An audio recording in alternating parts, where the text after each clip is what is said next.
Mi esposa no podía tener hijos. Pero el día que murió, dio a luz.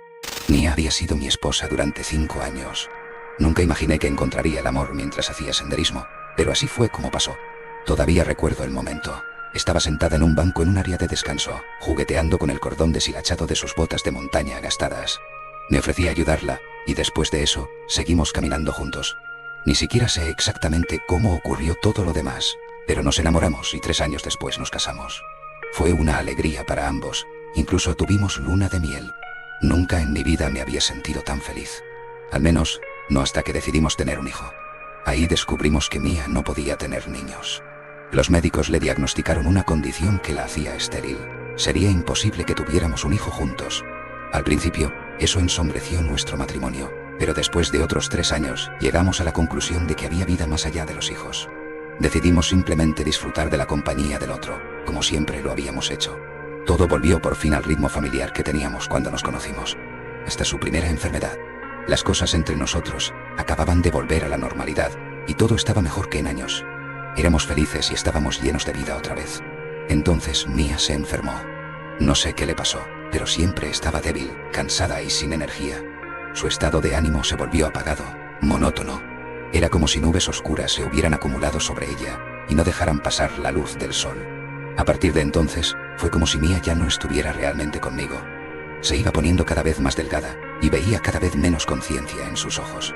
Su cuerpo se había debilitado tanto que solo podía caminar con bastón. La mayor parte del tiempo solo se sentaba o permanecía acostada, como si la vida misma la hubiera abandonado o como si su alma se estuviera escapando poco a poco. Nadie podía decirnos qué le pasaba. Fuimos a innumerables médicos, probamos tratamientos interminables, pero nada. O no encontraban nada en absoluto, o solo hacían suposiciones. Mia apenas me hablaba ya, no porque no pudiera, sino como si no quisiera. Incluso fui a ver a los padres de Mia, con la esperanza de que supieran algo. Tal vez había tenido problemas similares de niña, o era alguna enfermedad hereditaria. Pero entonces me enteré de que Mia había sido adoptada. Sus padres nunca se lo habían dicho a nadie, ni siquiera a ella. El acuerdo de adopción lo prohibía expresamente. Esa pista también fue un callejón sin salida. Habría hecho cualquier cosa por mejorarla, pero nada funcionaba.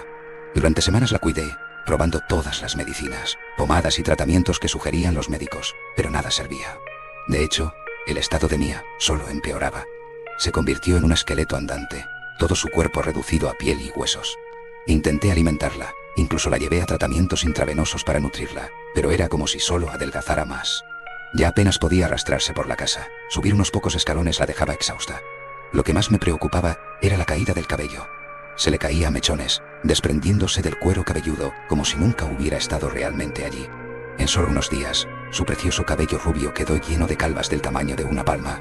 Por mucho que amara a Mia y estuviera dispuesto a cuidarla el resto de mi vida, yo también empezaba a romperme. Seguíamos yendo de médico en médico. Debió de ser que llamé a todos los rincones del país, preguntando si alguien podía darme un consejo, un tratamiento, cualquier cosa para mejorar a Mia. Viajábamos de un lado a otro y pagaba, a menudo mucho, por ciertos tratamientos. Pero nada daba resultados. Algunos parecían tortura para Mia. Otras veces, ni siquiera había el más mínimo indicio de mejoría. Estaba completamente perdido sobre qué más podía hacer. El tiempo pasó así hasta que una mañana me desperté con Mia tosiendo violentamente. Me puse de pie de inmediato y corrí a su lado. Temía que nueva cosa habría salido mal, y tenía razón en temerlo. A Mia se le habían empezado a caer los dientes. No todos de golpe, sino uno a uno. A veces nos despertábamos y faltaba uno, otras veces perdía alguno durante el día. Era un espectáculo horrendo. Para entonces, el cabello de Mia ya se había caído por completo. Le compré una peluca para que la gente no la mirara si salíamos, y para que sintiera que seguía siendo hermosa a mis ojos. Pero la mayoría del tiempo solo se sentaba o permanecía de pie, indefensa, con la peluca deslizándose sobre los ojos o torcida en la cabeza. Estaba calva y casi sin dientes. Su peso había bajado apenas 34 kilos, y sus músculos se habían atrofiado tanto que apenas podía mantenerse erguida. Parecía una anciana. A los 31 años, mi Mia parecía una bruja decrépita de 70. Apenas se la reconocía. Sin embargo, un día la enfermedad de Mia dio otro giro. Empezaron a aparecerle llagas por todo el cuerpo, de distintos tipos, la mayoría como si fueran forúnculos reventados. Simplemente surgían de la nada. Ahí, decidí que probaríamos absolutamente todo. Fuimos a más médicos, curanderos, sanadores espirituales. Incluso hice que un sacerdote la bendijera. Pero nada cambiaba nada. Su estado era terrible. Heridas ulceradas la cubrían de pies a cabeza, apenas podía caminar, y hasta moverse parecía agotarla por completo. No le quedaba ningún diente, y todo su cabello había desaparecido.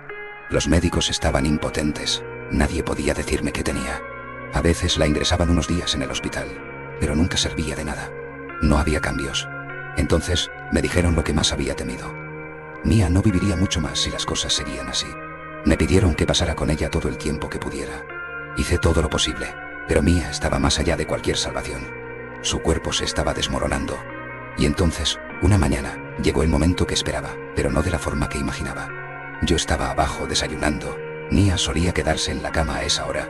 Un rato después subí con algo de comida para ella, con la esperanza de convencerla de que comiera aunque fuera un poco.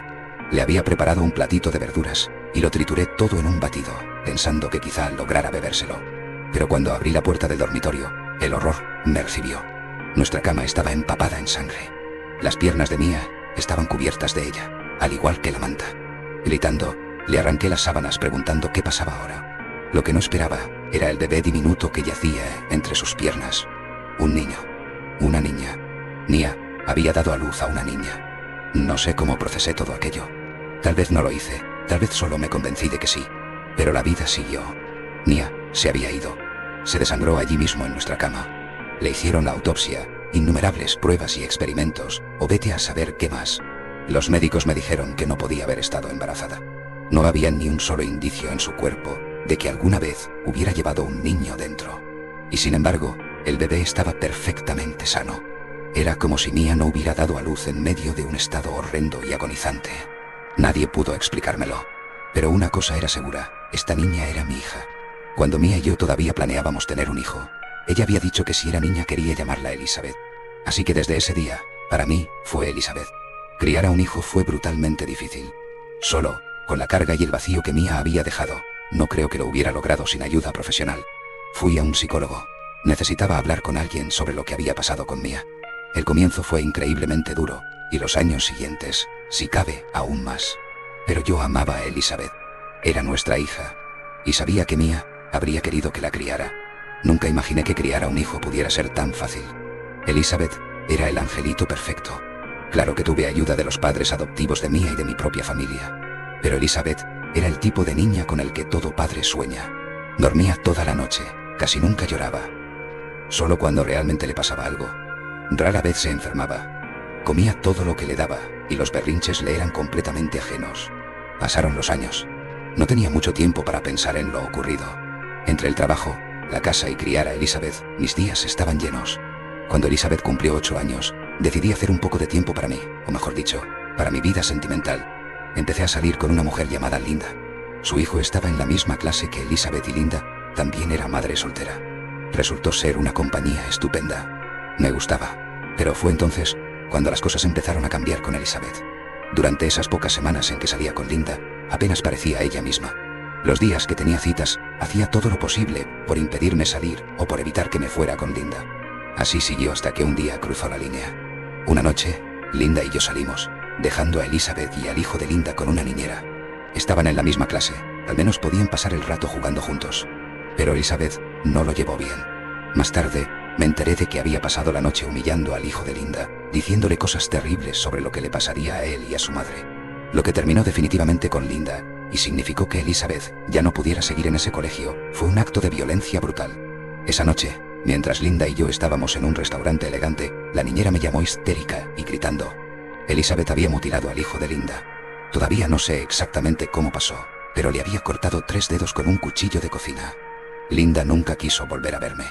Y yo estaba furioso con Elizabeth. A partir de ahí llevé a Elizabeth a una psicóloga infantil. Se determinó mucho. La especialista dijo que el comportamiento extremo de Elizabeth probablemente se debía a la ausencia de su madre, ya que quería tenerme solo para ella. Digamos que, desde entonces, tanto la psicóloga como yo trabajamos para que Elizabeth se convirtiera en una niña normal. La cambié a otro colegio donde nadie sabía nada de su pasado. Y renuncié a buscar una nueva relación. Elizabeth siempre actuaba de forma extraña, cada vez que mencionaba a alguien que había conocido o con quien estaba empezando a salir. Era como si en esos momentos no fuera ella misma. Así que dejé las cosas estar. Durante los años siguientes, volvimos a ser solo nosotros dos. Cuando Elizabeth cumplió 12 años, las cosas empezaron a ponerse aún más raras. El parecido con Mia se volvió casi inquietante. Lo sé, era su hija, después de todo. Pero no era solo el físico. Su personalidad se había vuelto casi idéntica. Reía igual, se sonrojaba igual cuando la molestaba. Se peinaba como Mia, y su color parecía volverse cada vez más rubio. Un día de finales de verano, todo quedó claro. Celebrábamos el 13º cumpleaños de Elizabeth. Había organizado una pequeña fiesta para ella y sus amigas. Les hice hamburguesas a la parrilla en el jardín y nadaron en la piscina. Después de la fiesta, estaba en la cocina lavando platos cuando Elizabeth se acercó por detrás y me abrazó. Luego me dijo que iba a ducharse. Al girarse, recogiendo su cabello castaño claro con la mano, vi la parte trasera de su nuca. Allí había una marca, como una cicatriz antigua de cirugía. Elizabeth nunca se había operado, pero Mia sí. Me había contado que se la había hecho en un accidente de bicicleta a los 13 años, un accidente que casi la dejó paralítica tras caer sobre el cuello. ¿Cómo era posible que Elizabeth tuviera una cicatriz idéntica en el cuello? Hace solo unos días no había nada allí. ¿Cómo había aparecido? Mis pensamientos corrían desbocados. Me quedé paralizado en la cocina, mientras Elizabeth se alejaba despacio. La revelación me golpeó como hielo. Elizabeth no era mi hija. Y tal vez ni siquiera era hija de Mia. Mia. La llamé mientras llegaba a las escaleras. ¿Qué es todo esto, después de tantos años? Elizabeth se detuvo lentamente. No se dio la vuelta. Solo se quedó allí, una mano en la barandilla, un pie ya en el primer escalón. No me llames así, Jack, dijo en tono de reproche. Ahora soy Elizabeth.